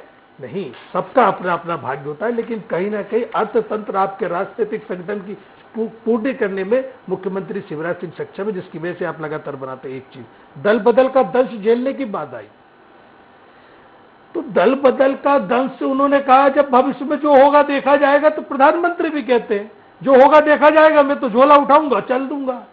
तो इस तरह की गैर जिम्मेदाराना सोच लेकर के जब आप बात करेंगे, जब आप राजनीति करेंगे, तो आपका कोई सिद्धांत नहीं रह जाता है। आप किसी भी दल के व्यक्ति को ला सकते हैं, चुनाव में जीतने के लिए किसी भी तरह का आचरण कर सकते हैं। मेरा ये कहना है कि जिन सिद्धांतों को लेकर आप बात करते थे, आपने तो अलगाववादियों के साथ भी सरकार बना ली। आपके तो दीनदयाल जी कहते थे एक विधान, एक निशान, एक ध्वज, एक देश। आप देखिए, डॉक्टर श्यामा प्रसाद मुखर्जी, बिल्कुल देखिए, मेरा ये कहना बिल्कुल आपकी श्यामा प्रसाद मुखर्जी के सिद्धांत को धूल खिला दिया आपने। 2 दलों के साथ 2 ध्वज के नीचे आप सरकार बनाए बैठे थे। तो निश्चित तौर पर इनका कहना सही है कि जो होगा समय पे देखा जाएगा। कोई सैद्धांतिक राजनीति थोड़ी करते हैं, कोई इनके पास कोई सैद्धांतिक वो थोड़ी विचारधारा, ये तो समय के साथ बदल जाते हैं। नहीं होता है, अगर जनसंघ का लगा कि कुछ मामला नहीं जम रहा है तो जनता पार्टी के नाम से आके खड़े हो। देखिए, मेरी बात मैं डिस्टर्ब नहीं करता। अजय जी 1 मिनट बोलिए। देखिए, मेरा ये कहना है, हमारे संवाददाता ने बात की है, मैं आ रही हूँ। मैं जितेंद्र जी आपके पास, जनता पार्टी का भी आपको लगा कुछ मामला नहीं जम रहा तो भारतीय जनता पार्टी के नाम से आ गए। मेरा ये कहना है, आपने 2 क्षेत्रों का जिक्र किया कि साहब वहां हमने त्याग तपस्या बलिदान किया, कहां? रैगांव में। आपने खंडवा की बात की, यहां क्या किया इसका भी तो बताते आप। पृथ्वीपुर में आपने कौन से कार्यकर्ता को संरक्षण दिया? जोबट में आपने क्या किया? 2 जगह से आपकी बात खत्म हो जाएगी। रश्क का सवाल तो सारे विधानसभा और लोकसभा को लेकर के था। 2 जगह की बात करके बात न खत्म करके मुझे लगता है अपने वक्तव्य में पृथ्वीपुर और जोबट का भी जिक्र करिए आप। ठीक है, मैं लौटूंगी और यहाँ हम अपने दर्शकों को बता दें कि भारतीय जनता पार्टी के प्रदेश अध्यक्ष वीडी शर्मा से हमारे संवाददाता ने बातचीत की है बाईपोल को लेकर। आइए आपको दिखाते हैं।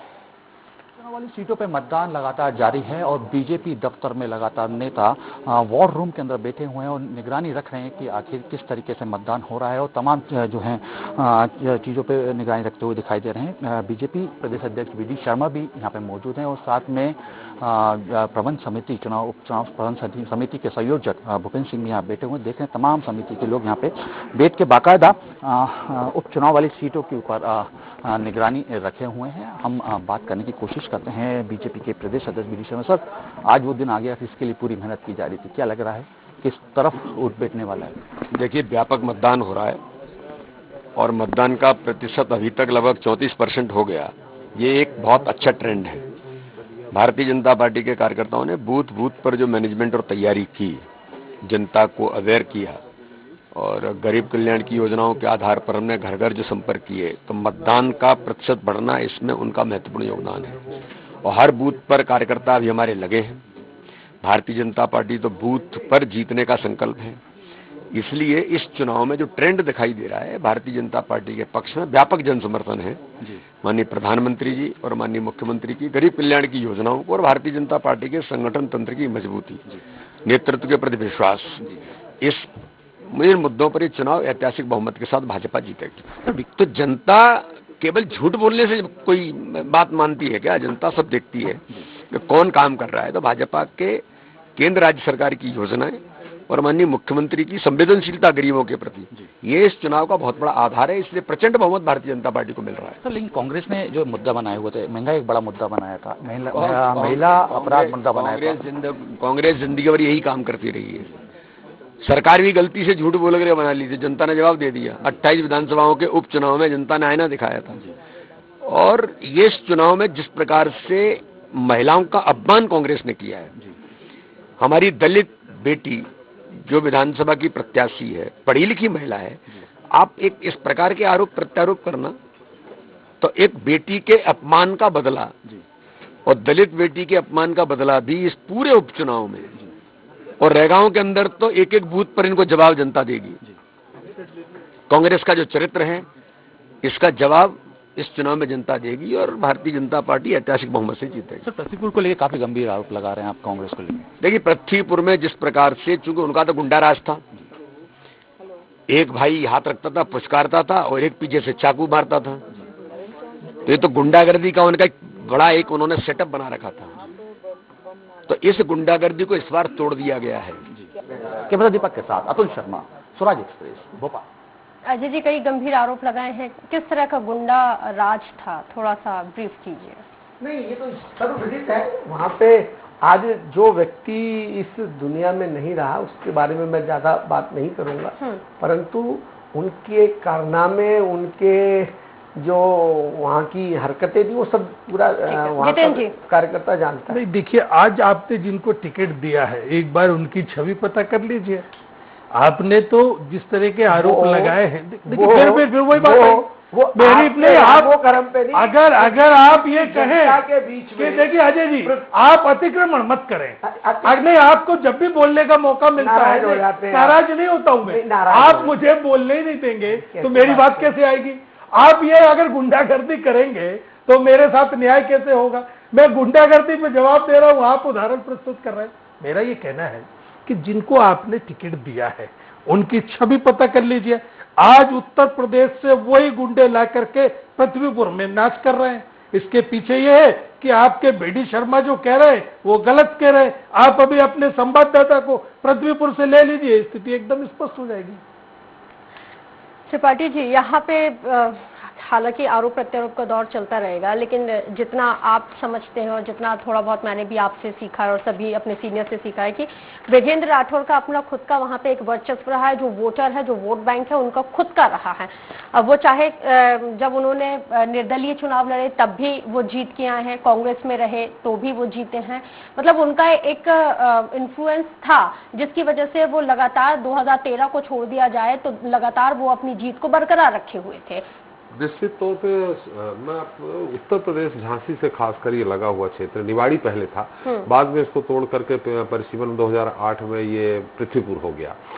तो आपको बता दूं, निवाड़ी से एक बार सपा जीत भी चुकी है। मध्य प्रदेश सपा का क्या है, उस समय दीपक यादव की पत्नी निवाड़ी से चुनाव जीती थी, शायद 2008 का चुनाव जीती थी वो, 2008 में निवाड़ी से। तो वहां यादवों का बाहुबल का जबरदस्त वहां प्रयोग होता है। यादवों का आप समझती हैं कि उत्तर प्रदेश में यादवों का किस तरह से प्रभाव है, और चूंकि लगा हुआ है तो जो शिशुपाल यादव, जो जितेंद्र जी बोल रहे हैं, वो भी कोई बहुत बड़े दूध के धुले नहीं कह सकते हैं। उनका भी बहुत अपना बाहुबल वाला प्रयोग होता रहा है, उनका प्रभाव रहा है। दूसरी तरफ जो बृजेंद्र सिंह राठौर जी पे आरोप लगाया अभी बीडी शर्मा जी ने, तो ये बात थोड़ी सी सही है कि बृजेंद्र सिंह जी राठौर तो साफ सुथरी स्वच्छ वाले छवि वाले थे, लेकिन उनके जो छोटे भाई हैं उन पे मर्डर से लेके कई केस लगे, वो जेल में भी रहे हैं लंबे समय तक। बाद में उनकी जमानत हुई है।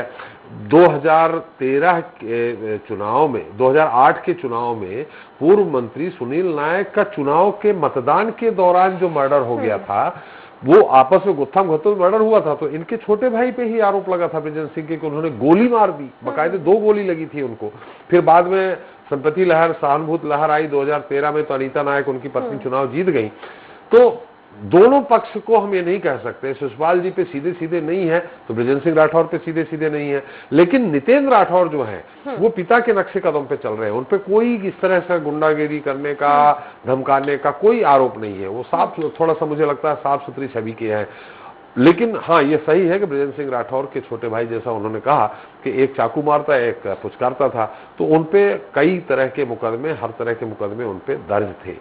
अब दुनिया में वो नहीं है तो अलग बात है, लेकिन हाँ, उत्तर प्रदेश से यादव निवाड़ी और पृथ्वीपुर में आकर के अपना प्रभाव जमाते हैं। तो शायद यही वजह है, क्योंकि उत्तर प्रदेश से लगा हुआ ये पूरा क्षेत्र आता है, तो यहाँ पे बसपा और सपा की स्वीकार्यता भी है। बसपा की नहीं है, सपा की है। दीपक यादव झांसी के बड़े बाहुबली नेता है सपा के। उनकी पत्नी यहाँ चुनाव लड़ी थी और कांग्रेस और बीजेपी दोनों को निवाड़ी से हराया था। तो वहां यादव बाहुल्य है, तौर से यादव मत भी है, सबसे ज्यादा कुशवाहा मत है, फिर उसके बाद यादव मत ही है, बाद में फिर ब्राह्मण मतदाता है, ठाकुर तो बहुत कम है। तो इनको जो बृजेंद्र सिंह राठौर को सपोर्ट मिलता था उस क्षेत्र में, वो कुशवाहा और ब्राह्मणों का भी सपोर्ट मिल जाता था। इस कारण वो जीतते रहे।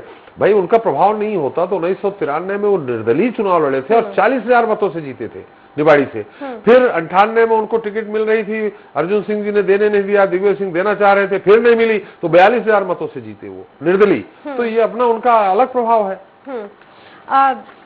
जितेंद्र जी, खंडवा लोकसभा सीट से हम लगातार डिस्कशन कर रहे हैं और आपने इस बात का जिक्र भी किया है कि सबसे पहले मतलब सर्वे के बाद ही जो वोट, जिस तरह से टिकट का आवंटन हुआ है वो सर्वे के आधार पर हुआ है। क्या वाकई में अजय यादव का नाम सर्वे में नहीं था? माफ कीजिएगा, अरुण यादव का।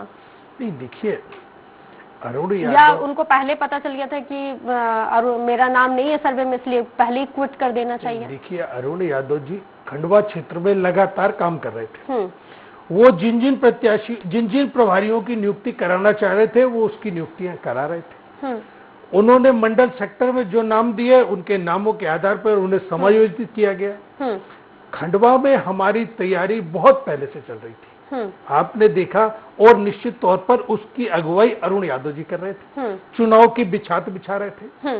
इसके बाद उन्होंने कांग्रेस अध्यक्ष के सामने जाकर के कहा कि मेरी पारिवारिक कारणों से मैं खंडवा का चुनाव नहीं लड़ना चाहता, लेकिन आप जिसको देंगे उसके साथ तन्मयता के साथ खड़ा रहूंगा, उसके साथ पूरी ताकत के साथ खड़ा रहूंगा।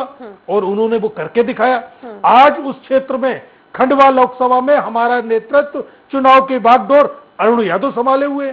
लगातार अरुण यादव के नेतृत्व में कांग्रेस वहां काम कर रही, और अगर विजयश्री मिल रही है तो उसके पीछे अरुण यादव जी का बहुत बड़ा हाथ है।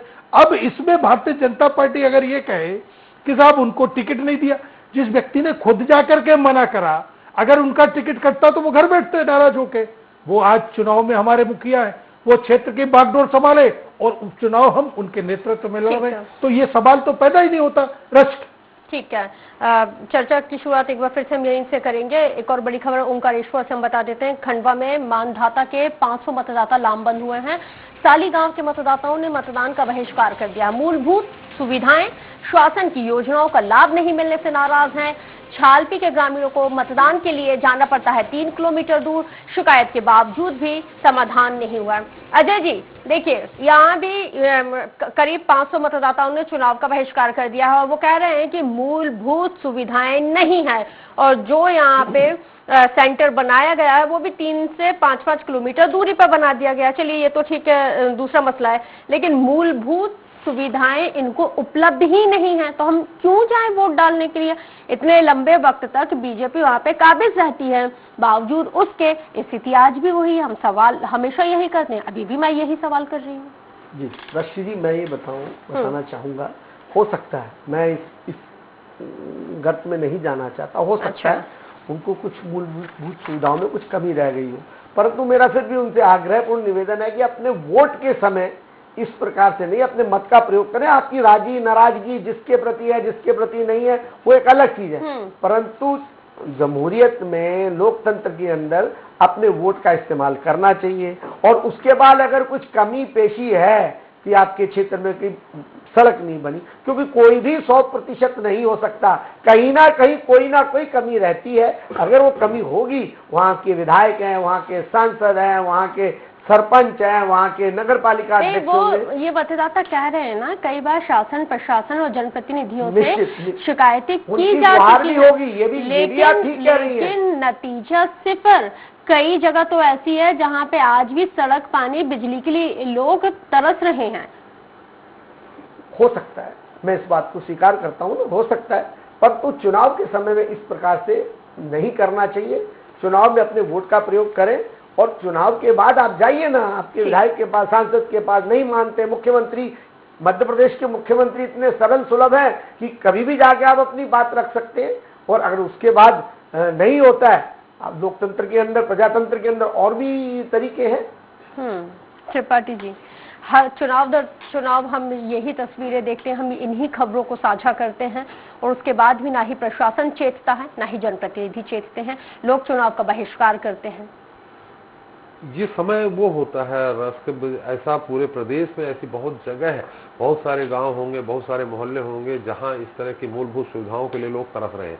लेकिन जब चुनाव का दौर आता है तो लोगों को ये बात उठाते हैं अपनी, वो प्रशासन तक पहुंच जाती है। जैसे आपने ही अभी कहा और जगह कि वहां बहिष्कार हुआ है, तो ये पूरे प्रदेश में पूरे सब जगह मुख्यमंत्री से लेके चीफ सेक्रेटरी से लेके कलेक्टर तक पहुंच जाएगी कि यहाँ बहिष्कार किया है तो यहाँ मूलभूत सुविधा नहीं है। तो ये एक जनता का अपना तरीका है, मतदाताओं का अपना तरीका है अपनी मांग उठाने का। अब ये है कि वहाँ प्रशासन के लोग पहुंचते हैं, उनसे बात करते हैं, उनको सांत्वना देते हैं, वोट डालने की अपील करेंगे नहीं करेंगे ये अलग मुद्दा है। लेकिन सबसे बड़ा मुद्दा यहाँ ये है कि बीजेपी एन केन प्रकार रेड ये तीनों विधानसभा और लोकसभा जीतने का पूरी प्रयास कर रही है, क्योंकि वो समझ रही है कि अगर हम ये चुनाव कहीं से हारते हैं तो जनता के बीच एक बहुत बड़ा मैसेज जाएगा कि हम महंगाई को कंट्रोल नहीं कर पाए, हम जनता की समस्याओं को नहीं देख पाए। ये अलग बात है कि कांग्रेस सरकार बनाने के बाद मैंने कांग्रेस से सत्ता छीन ही ली है एक तरह से। तो अगर ये हारती है तो बीजेपी के लिए बहुत बड़ा सेटबैक होगा। कांग्रेस जीतती है तो कांग्रेस, हारती है तो कुछ खोने के लिए नहीं है, जीतती है तो 2023 के लिए एक बहुत बड़ा मैसेज चला जाएगा। और मुझे लगता है तो सारे त्रिपाठी जी, अगर ये जो जिस तरह से ये जो लिटमस टेस्ट इसको कहा जा रहा है, इस बाईपन को कांग्रेस जीतती है, क्योंकि बहुत कम वक्त बचा है, 2022 के उत्तर प्रदेश और उत्तराखंड में चुनाव भी है, तो क्या वाकई में इसका इन्फ्लुएंस हमें वहां पे दिखेगा? यहाँ के उपचुनाव का इन्फ्लुएंस वहां नहीं दिखना है, लोकसभा का दिखेगा आपको। लोकसभा खंडवा का परिणाम आता है तो समझ लीजिए उत्तर प्रदेश की जनता भी उस तरफ जाएगी। विधानसभा का मुझे नहीं लगता है कि किसी, देखिए लोकसभा चुनाव होता है पूरा पार्टी आधारित, विधानसभा चुनाव होता है 50% कैंडिडेट 50% पार्टी। पार्षदों के चुनाव होते हैं कैंडिडेट पे सबसे ज्यादा डिपेंड करते हैं, पार्टी सिंबल तो चाहिए उनको लेकिन कैंडिडेट पर बहुत फर्क पड़ता है। तो ये विधानसभा चुनाव जो है तीनों, ये वर्तमान सरकार के लिए एक बड़ी चुनौती है। भाई जितेंद्र जी की सीट न सरकार उनकी बननी है न इनकी बननी है, जो जैसा वैसे चलेगा। लेकिन जो सचिन बिरला जैसे लोग जो जा रहे हैं अभी पार्टी छोड़ करके, उन लोगों के लिए सबक हो जाएगा। अगर ये तीनों सीट जीतती है तो मान के चलिए 2023 में ऐसा नहीं कह सकते, अच्छी फाइट होगी, सरकार किसी की बन सकती है, ठीक है, तो ये उनके लिए दिक्कत हो जाएगी। ठीक है, हेमंत आपका रुख कर रही हूँ, कितने प्रतिशत तक वहां पे मतदान हो चुका है? और सवाल वही है जो हर बार पूछती हूँ कि जो जनता के बीच में मुद्दा सबसे ज्यादा कौन सा अहम है जिसको लेकर वो घरों से निकलकर वोट डालने के लिए जा रहे हैं? बिल्कुल, देखिए इस वक्त हम खड़े बंकीपुर विधानसभा के जेरा खास गांव में बूथ क्रमांक 37 से यहाँ पे मतदान हो रहा है। और अगर मुद्दों की अगर बात की जाए तो यहाँ पे विकास, महंगाई और भ्रष्टाचार सबसे अहम मुद्दा रहा है, जिसको लेकर जनता इस बात को लेकर वोट कर रहे हैं। जनता भी यही चाहती है कि विकास जो होना चाहिए था अब तक वो विकास नहीं हुआ है। महंगाई एक अहम मुद्दा रहा है, बेरोजगारी भी एक अहम मुद्दा रहा है, इसी को लेकर जनता वोट कर रहे हैं। और जहां तक वोटरों की अगर बात की जाए तो मतदान का प्रतिशत लगातार बढ़ता जा रहा है, लोगों में खासा उत्साह इस बात के लिए देखने के लिए मिल रहा है। महिलाएं भी उससे अछूत रही है, महिलाएं भी लगातार अपने मत का प्रयोग करने के लिए लगातार घरों से अच्छा, क्या महिलाओं में नाराजगी बढ़ती हुई महंगाई को लेकर देखने को मिल रही है? क्योंकि उनके किचन का बजट तो गड़बड़ाया है, तो क्या वो नाराजगी वोट यहाँ पे वोट में तब्दील हो पा रही है? बिल्कुल, आपको बताने कहीं ना कहीं क्योंकि महिलाएं हो या पुरुष दोनों में इस बात के लिए नाराजगी तो रहती है।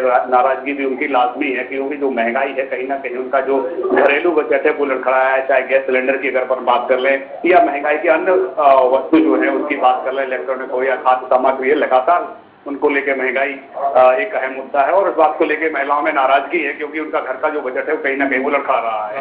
एक बड़ा सवाल है, नितिन राठौर जी ने जो आरोप लगाया है गुंडागिरी हो रही, प्रशासन किस तरह से काम कर रहा है, एक बहुत बड़ा सवाल है। जी, आपने त्रिपाठी जी का सवाल सुना होगा हेमंत? जी बिल्कुल, जो कांग्रेस प्रत्याशी है नितिन सिंह राठौर, उन्होंने लगातार प्रशासन पर आरोप लगा रहे हैं कि निष्पक्ष चुनाव नहीं होने की उन्होंने आशंका जताई है। लगातार वो इस बात के लिए आरोप लगा रहे हैं कि प्रशासन जो निष्पक्ष चुनाव होना चाहिए था वो नहीं हो रहा। लगातार जो मतदाता है उन पर दबाव बनाया जा रहा है और जो प्रशासन है वो भी कहीं ना कहीं उन्होंने आरोप लगाया है कि सत्ता पक्ष के इशारे पर प्रशासन काम कर रहा है। तो जो कांग्रेसी है उनपे भी इस बात को लेकर नाराजगी है और लगातार इस बात को लेकर वो शिकायत कर रहे हैं। कल इसी मामले को लेकर एक पैसे की भी लेन देनों की लगातार जो बात आ रही है उसका एक कल वीडियो भी वायरल हुआ था जिसको लेकर दोनों पक्षों के खिलाफ शिकायत हुई है। हालांकि नितिन सिंह का आरोप यह था कि उनके द्वारा किसी प्रकार का कोई ऐसा कृत्य नहीं किया गया, बावजूद इसके उनके खिलाफ FIR दर्ज कर ली गई। तो वही भाजपा के जो नेता है अनिल पांडे, उनके खिलाफ भी एक कल FIR हुई है और एक वीडियो वायरल हुआ था पैसे का लेन देन करने का। जी अच्छा, एक और बेहद ही महत्वपूर्ण सवाल यह है क्योंकि कोरोना पीरियड में ही ये उपचुनाव हो रहा है, तो क्या कोरोना प्रोटोकॉल का जो पालन है उसको पालन किया जा रहा है, उसको फॉलो किया जा रहा है? इसके साथ ही क्या लोग वाकई में अभी भी कोरोना से डर रहे हैं या नहीं? बिल्कुल, देखिए जहां तक अगर लोगों की बात की जाए तो बेखौफ तरीके से स्वतंत्रता पूर्वक वो मतदान कर रहे हैं। कोरोना का कहीं गाइडलाइन का पालन नहीं है, लेकिन अगर मतदान केंद्रों की बात की जाए तो वहां पर गाइडलाइन का पालन सिर्फ इस बात का किया जा रहा है कि जो मतदाता है उनको सैनिटाइज किया जा रहा है, उनको मास्क दिए जा रहे हैं और मास्क लगाकर ही अंदर मतदान करने के लिए कहा जा रहा है। लेकिन जिस प्रकार से लोगों का जो हुजूम लगता है, जो स्वतंत्रता पूर्वक जो लोग घरों से बाहर निकल रहे हैं, तो हम ये भी कह सकते हैं किसी प्रकार का कोई भी बनाए रखिएगा हेमंत, अपडेट आपसे आगे भी लेंगे। बहरहाल शुक्रिया आपका जानकारी के लिए। तो क्योंकि वक्त बेहद ही कम बचा है, कंक्लूडिंग रिमार्क मैं ले लेती हूँ त्रिपाठी जी। चुनाव बेहद ही अगर ये कांटों भरा होता है तो कुछ भी हो सकता है। 2023 की मैं बात कर रहा हूं, अगर परिणामों में अंतर बहुत ज्यादा रहता है तो फिर अगर कांग्रेस जीतती है तो फिर मान लीजिए 2023 बहुत ही महत्वपूर्ण चुनाव हो जाएगा। अंतर भी कम रहता है कांग्रेस और बीजेपी के, तो भी मानिए कि सत्ता पक्ष के कारण वो अंतर कम हुआ है, परिणाम कुछ भी हो सकते हैं। अगर जिस तरह से पिछले उपचुनाव में आप देखे होंगे कि सांची में, सुर्खी में जिस तरह जो मतों का भारी अंतर आया, अगर वो उस अंतर से बीजेपी जीतती है तो मान के चलिए कि महंगाई उतना प्रभावी मुद्दा नहीं बन पाया है। सत्ताधारी बने बीजेपी जो सरकार चला रही है उससे आम जनता अभी संतुष्ट है। अजय जी, देखिए स्थायित्व का भी बहुत बड़ा मुद्दा है त्रिपाठी जी। कांग्रेस जनता ने एक बार कांग्रेस को आशीर्वाद देख के देख लिया उनका क्या हाल हुआ है। और दूसरा ये देखिए आप, जहां जहां कांग्रेस की सरकारें हैं रश्मि जी, वहां हाल क्या है। पंजाब में अमरिंदर और नवजोत सिंह सिद्धू मारे फिर रहे हैं, राजस्थान में अशोक गहलोत और सचिन पायलट लड़ रहे हैं, छत्तीसगढ़ में कभी भूपेश बघेल जाते हैं दिल्ली, कभी माननीय आदरणीय टी सिंहदेव जी जाते हैं। जनता समझती है कि सरकार किसको चलाना आता है, सरकार कौन चला सकता है। जनता ये भी कहती है कि उत्तराखंड में इतने मुख्यमंत्री क्यों बदले जा रहे हैं। निश्चित, अगर परफॉर्मेंस गड़बड़ होगी, और मैंने फिर कहा ना कि भारतीय जनता पार्टी का नेतृत्व हमेशा बदलाव करता रहता है, कि क्या प्रयोग करता रहता है, कि प्रयोग में किस प्रकार से हम मतलब हम अपने कार्यकर्ताओं को कैसे इतने मुख्यमंत्रियों को बदला गया है, उनका परफॉर्मेंस ठीक नहीं था। हो सकता है, मे बी, मैं कह रहा हूँ।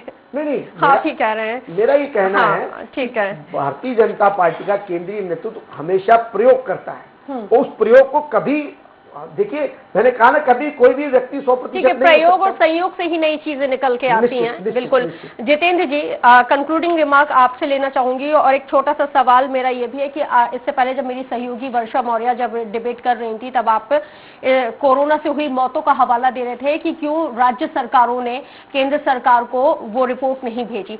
तो भाई राजस्थान में भी आपकी ही सरकार है, और साथ ही अगर बात की जाए तो छत्तीसगढ़ में भी आप की ही दल की सरकार है। वहां की सरकारों ने भी कोरोना से मौत हुई इसकी पुष्टि नहीं की, और ना ही ऐसी कोई रिपोर्ट केंद्र सरकार को सबमिट की है।